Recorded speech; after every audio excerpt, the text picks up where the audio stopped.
যত বছর ধরে আওয়ামী লীগ একটানা ক্ষমতায় আছে পুরোটাই তারা স্বচ্ছ নির্বাচনের মাধ্যমে নাই, আর গত 3 বার কোনো নির্বাচনই দেয় নাই। একই সাথে এই যে এখন লোকাল নির্বাচনগুলো তারা করছে, তারা একইভাবে করছে। এখানে আসলে নির্বাচনের কোনো জায়গা নেই। আমার এক ভাই আজকে এই স্টেজ থেকে বলেছেন এটা তাদের পার্টির কাউন্সিল তারা করছেন। আসলে তার থেকেও মর্মান্তিক কিছু করছেন, কারণ তাদের পার্টির কাউন্সিল হলেও তো কিছু ভোট হতো, সেটাও হচ্ছে না।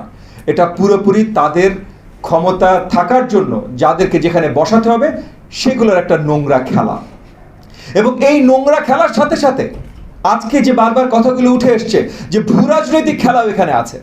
আমাদের প্রতিবেশী দেশ ভারত, যাদের সাথে আমাদের সবচেয়ে সুসম্পর্ক হবার কথা, সেই ভারতের সরকারের অলমোস্ট কলোনিয়ালিস্ট বাহিনী হলো আজকে আমাদের এই আওয়ামী লীগ সরকার। এবং এই কারণে যুক্তরাষ্ট্রের সহকারী আপনার কি বলেন না পররাষ্ট্র সহকারী ডেপুটি পররাষ্ট্রমন্ত্রী যখন বাংলাদেশে আসে, তখন এই আওয়ামী সরকারের সাধারণ সম্পাদক কেমন যেন ভয় কাতর হয়ে যায়। সে আবল তাবল প্রলাপ বলা শুরু করে যে কি মধ্যবর্তী নির্বাচনের জন্য এই ডোনাল্ড লু আসছে কিনা।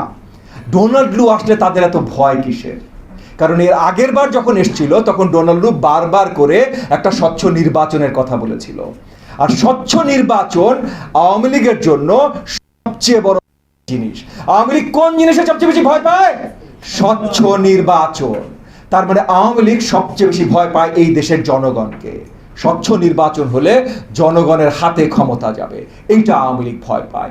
এবং এই ভয় আমরা আওয়ামী লীগের চোখে দেখি যখন ডোনাল্ড লু বাংলাদেশে আসতে চায়। এই যে ডোনাল্ড লু আসছে, তাদের সাথে আলোচনা করবে, কি করবে, এত ভয় কেন? ভয় কারণ নির্বাচন এই আওয়ামী লীগ হইতে দিতে চায় না। এবং নির্বাচন যেন ভাবে আন্দোলন করে নিতে না পারি, যদিও আমরা করে যাচ্ছি, আমরা সকলে আন্দোলন করে যাচ্ছি, অনেক দিন ধরে করে যাচ্ছি। আজকে এই টেবিলে যারা উপস্থিত আছেন প্রত্যেক রাজনৈতিক নেতার প্রত্যেকটা দল, এবং আজকে যারা উপস্থিত থাকতে পারেন নাই, যেমন বিএনপি বাংলাদেশ জাতীয়তাবাদী দল, খেলাফত মজলিস বাংলাদেশ, আপনার জমিয়তে ইসলামী ইসলাম বাংলাদেশ, তারা যারা আজকে উপস্থিত থাকতে পারে নাই, তারাও সবাই এই আন্দোলনের সাথে কমপ্লিটলি সম্পৃক্ত আছেন। তবে এই আন্দোলন যেন বাস্তবায়ন ঠিকভাবে না হয় তার জন্য সরকার সারাক্ষণ প্রচেষ্টা চালিয়ে যাচ্ছে যে এই দেশে যে মুসলিম শক্তি, এই দেশে যে দ্বীনি শক্তি, এই শক্তি যেন একত্রিত হইতে না পারে।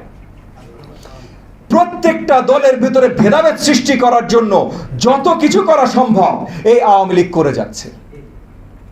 এখানে আসলে আজকে স্টেজে এই জাতীয় নেতৃবৃন্দরা যে মূল্যবান বক্তব্য রেখেছেন যে সবচেয়ে বেশি দরকার আমাদের একত্রিত হওয়া। এখানে একত্রিত হওয়া কি আদলে এই নোংরা আওয়ামী লীগ সরকারকে, অগণতান্ত্রিক আওয়ামী লীগ সরকারকে, এই মোদি বাহিনীর চামচা আওয়ামী লীগ সরকারকে ক্ষমতা থেকে সরানোর আন্দোলনে। এই ক্ষমতা থেকে সরানোর পর আমরা কি করব? ক্ষমতা থেকে সরানোর পর আমাদের আসলে সঠিক গণতন্ত্র প্রতিষ্ঠা করতে হবে। প্রত্যেকটা আন্দোলন জনগণের জন্য আন্দোলন, অন্য কোনো কিছুর আন্দোলন না। তাহলে জনগণের জন্য আন্দোলন হতে হয়, তাইলে গণতন্ত্র সৃষ্টি এবং গণতন্ত্র এস্টাবলিশ করার আন্দোলন হতে হবে। একই সাথে আজকে স্টেজে মঞ্জু ভাই একটা কথা বলেছেন, দরকার হলে আমরা সবাই আমাদের দলের পরিচিতি বাদ দিয়ে দেই, দরকার হলে আমরা সবাই আমাদের দলের পরিচিতি বাদ দিয়ে দিই, একসাথে আন্দোলনে নামি। আমি তার সাথে একমত। শুধু একটা জায়গায় বলবো, পরিচিতি বাদ দেওয়ার তো কিছু নাই ভাই। একসাথে যুদ্ধ করার জন্য আমার নিজের নাম তো ভুলে যেতে হবে না, নিজের নাম ভুলার দরকার নাই। যুদ্ধ চলেন হাতে হাত ধরে একসাথে করি।